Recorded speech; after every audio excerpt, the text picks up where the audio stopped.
Kan pacing have nogle negative indvirkninger på børn og unge? Nej, det mener jeg ikke, det kan overhovedet.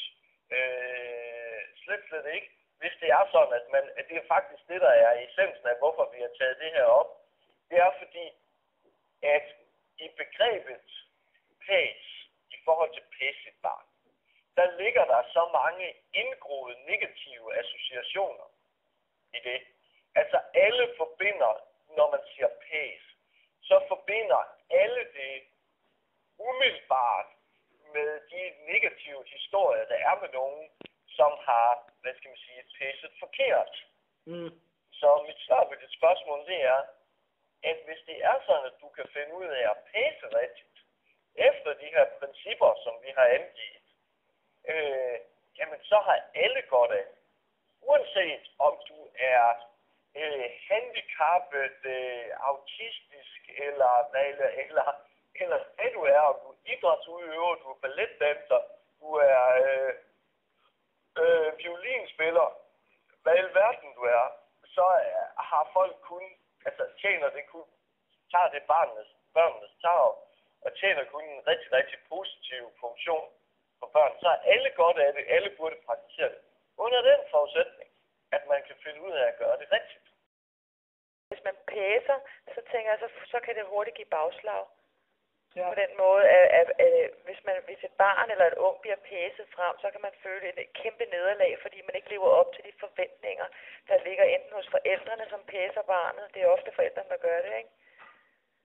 Ja. Eller andre, der pacer barnet eller den unge frem. Så jeg tænker, det er rigtig, rigtig dårligt, fordi det kan meget hurtigt give en nederlagsfølelse. En følelse af, at jeg er ikke god nok, mindre værd. Jeg er ikke dygtig nok, jeg kan ikke leve op til deres forventninger, jeg skuffer dem. Så jeg er altså ikke god nok. Ja.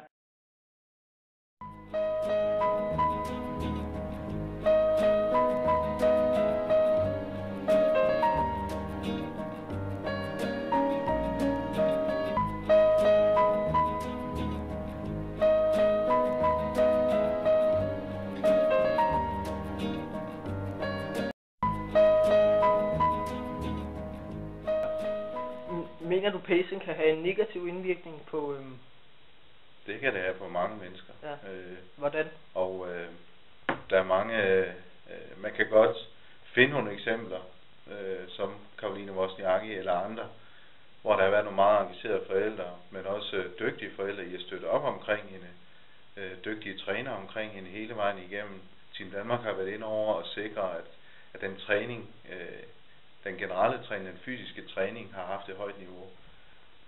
Men der er andre, som ikke har evnerne eller mentaliteten til at kunne klare det, og som derfor ikke skal være idrætsudøvere.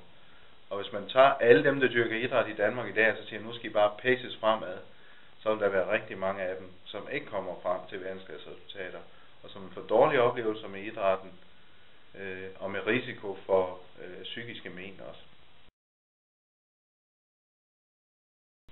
Har I nogen herude, der dropper sin uddannelse for at kunne dyrke sin sport? Vi har jo nogen, der i perioder nedprioriterer uddannelsen. Ja. Men for at man kan få være en del af støttekonceptet, være en del af støtteapparatet fra Team Danmark, så skal der være en job- og uddannelsesplan. Så kan det godt være, at man i en periode kan gå lidt mindre i skole eller arbejde lidt mindre, men udgangspunktet er, at man er tilknyttet en job eller en uddannelsesinstitution. Så det er ikke sådan, hvis man nu er herude, og man har droppet sin uddannelse og får en skade, der gør, at man ikke kan fortsætte, så er man ikke helt tabt på gulvet? Nej, og det er netop det er vi forpligtet på i lov om eliteidræt. Team Danmark er funderet på eliteidrætsloven, som er vedtaget i Folketinget, om at udvikle dansk eliteidræt på en social og samfundsmæssigt forsvarlig måde. Og den forpligter os til, at udøverne de har noget, de kan lave både under og efter deres eliteidrætskarriere. Så de ikke er, kan man sige, der opstår sådan en sportsunderklasse i samfundet, som er uuddannet og som ikke kan klare sig selv bagefter karrieren, når karrieren er slut. Og for øvrigt, de fleste af atleterne her, de kan slet ikke ernære sig professionelt ved deres idrætsdeltagelse. Det koster dem rigtig mange penge at dyrke deres idræt. De har deres forældre til at hjælpe med at sponsorere det, også selvom de er langt op i 20'erne.